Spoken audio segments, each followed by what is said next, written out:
kita ikutin kemauan Dokter Rosukon. Kan saya nanya, Dokter Rosukon, klasik enzim, eko enzim boleh dijual nggak? Katanya nggak boleh jual. Siapa bilang nggak boleh jual? Dia bilang gitu kan. Nggak pernah saya bilang nggak boleh jual. Kita tujuannya selain dari mengolah sampah menjadi ekoenzim, itu bisa jadikan duit, meringankan biaya keluarga setiap ibu-ibu, bisa membantu ekonominya gitu loh. Tapi jangan lupa ya, ngajar, disebar terus. Nah, itu maunya orang tua kita ini. Coba ya, uh, uh, Winnie, ada video yang sering timbul di grup pemantapan kita. Itu video yang di Vietnam. Nanas menjadikan sabun. Ternyata di Indonesia sudah ada. Mana tahu nanti anggota EI kita pun bisa buka pabrik begitu. Ya, jadi kita nonton video dulu. Betul-betul sampah diolah menjadi uang. Perusahaan ini mengubah limbah kulit nanas menjadi sabun.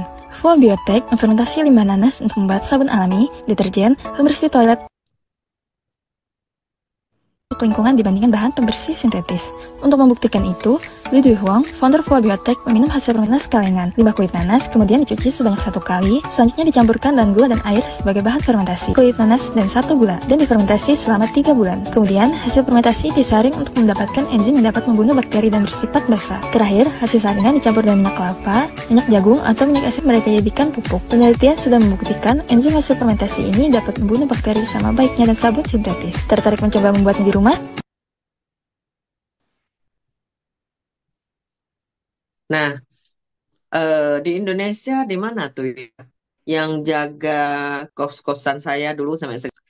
Dia sering cerita, Bu, dulu saya benci kali sama Ekonim. Semenjak luka saya udah sembuh dengan Ekonim, saya kayaknya senang nih bantu jaga rumah terapi. Orang datang minta saya sabun, biasa. Saya senang sekali gitu. Malah saya nggak sempat bla-bla, dia udah lebih lebih semangat daripada saya. Nah, di desa mereka di kampung dia tuh ketan dekat Lampung mana ya? Itu semuanya nanam nanas dan metik nanas, bikin nanas kaleng. Di situ ya kulit nanas tuh melimpah, tidak digunakan untuk apa-apa. Jadi saya ingat di Buddha Suci Malaysia dulu ya, ada juga ngajarin bikin sabun dari kulit nanas, tapi mereka direbus, nggak bikin fermentasi dengan brown sugar ya. Jadi direbus, dicampur dengan sabun VCO.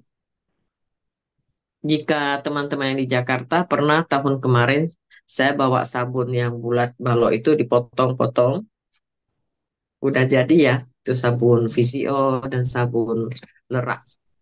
Kita kalau ibu-ibu rumah tangga bisa aja kok rebus atau fermentasi yang dari nanas atau dari lerak, dari honey locust dan sebagainya.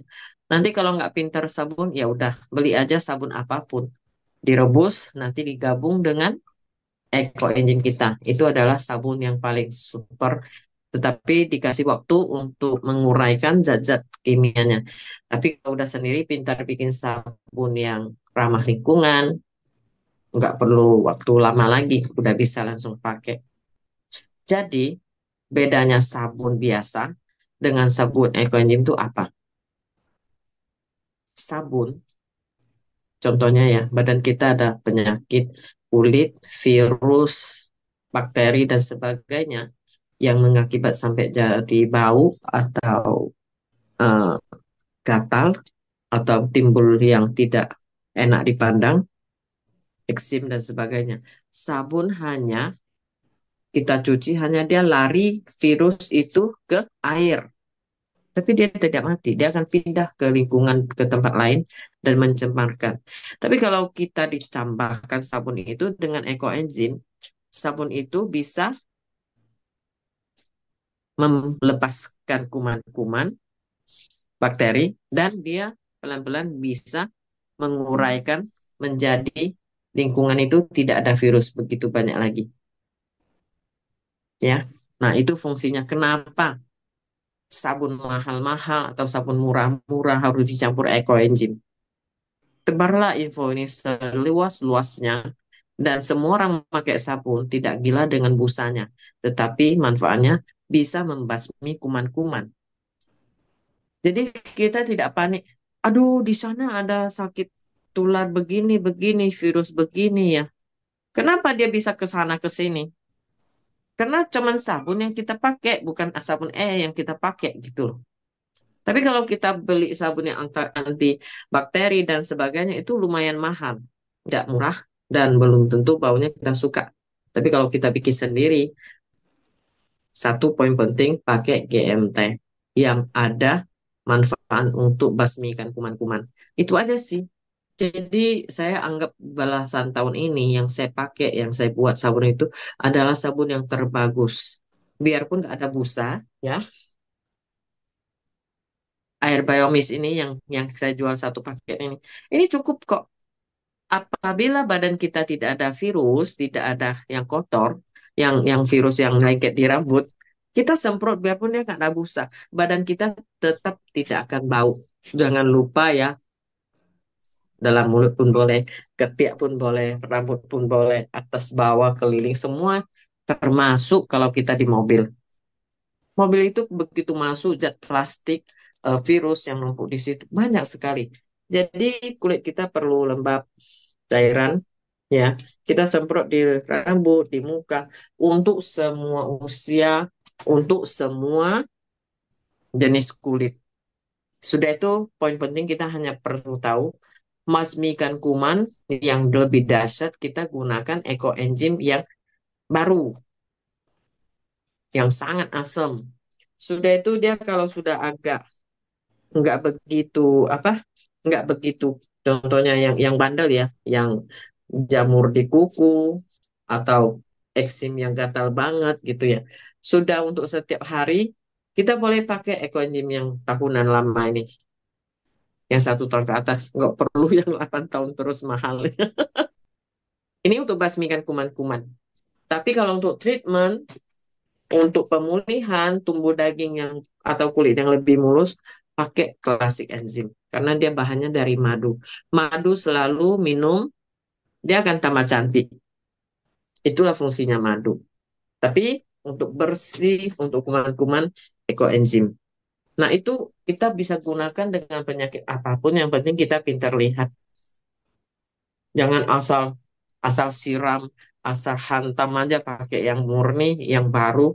Dan itu nggak pilih gula, semua coba yang murni. Nah, itu sering timbul masalah yang tidak enak gitu ya. Ini cuma pelajari dia ini perlu basmi kuman-kuman atau dia perlu lebih cepat sembuh dan muluskan kulitnya untuk pemulihan. Nah, itu udah cukup ya. Ekoenzim apa aja, yang penting GMT. Oke. Bu Vera, Betul ini nggak? kebetulan ada yang bertanya, Bu, sama Mm-mm. ini mengenai sabun di chat kita. Saya mau bertanya, apakah ekoenzim atau food enzim kalau dipanaskan tidak merusak kandungannya? Karena saya mau bikin sabun dengan metode hot press. Apa yang ada yang bilang tidak bisa karena merusak kandungan ekoenzimnya, Bu? Bagaimana, Bu? Sampai saat ini tidak ada satupun yang bisa bilang ekoenzim itu mempunyai berapa banyak mikroba, berapa banyak bakteri-bakteri bagusnya ya. Dan pernah dengar Master Biosaka, Pak Ansar, dia bilang gini, lauk yang kita masak di meja makan atau nasi 2 hari atau berapa hari kemudian, biarpun itu udah masak, biarpun yang udah udah gosong, rendang aja ya, kalau kita biarin berapa, dia akan berjamur. Hmm. Semua akan berjamur. Jadi di dunia ini mikroba itu tidak ada kepastian. Oh ya, dimasak dengan 100 derajat, 200 derajat, dia akan mati. Setelah dia mati, dia akan berubah bakteri yang tahan panas. Pasti ada lagi di situ. Jadi kita bukan ambil cuman ekoenzim satu macam aja untuk sabun. Ada yang bilang lagi, aduh kena sabun, sabun mengandung apa, saponin, busa, dia akan mati. Kenapa ekoenzim nggak mati? Hmm. Ya kan? kenapa ekoenzim setelah kita mandi dengan air mendidih kita masukkan ke dalam herbal apa aja untuk air mandi atau rendam kaki topik berikut ya. Ya. Kenapa dia masih terasa asam, keset? Nah, Berarti tetap karena ada yang hidup ya. iya dia masih ada. Biar ada yang mati, ada yang hidup itu urusan dia di dunia dia. Bentar ya. Termasuk yang kalau kena soda api ya Bu ya, itu juga tetap ekoenzimnya pasti hidup ya, tetap ya. Masih, kita nggak usah khawatir kok. Dia ada 1.000, mungkin matinya cuman cuman 50, masih sisa berapa lagi. Itu bukan urusan kita. Itu urusan orang yang punya hasil lab atau ruangan lab. Kalau lab begitu, berapa macam sisa, berapa macam habis sisa, itu enggak 1-2 juta cukup ya. Nanti sabunnya tekor. Berarti kita bisa memodify ekoenzim dengan even sabun-sabun yang sudah ada ya. Kita rebus, kita olah kembali, kita tambahkan ekoenzim ya Bu. Nah, Mm, itu mm, mm.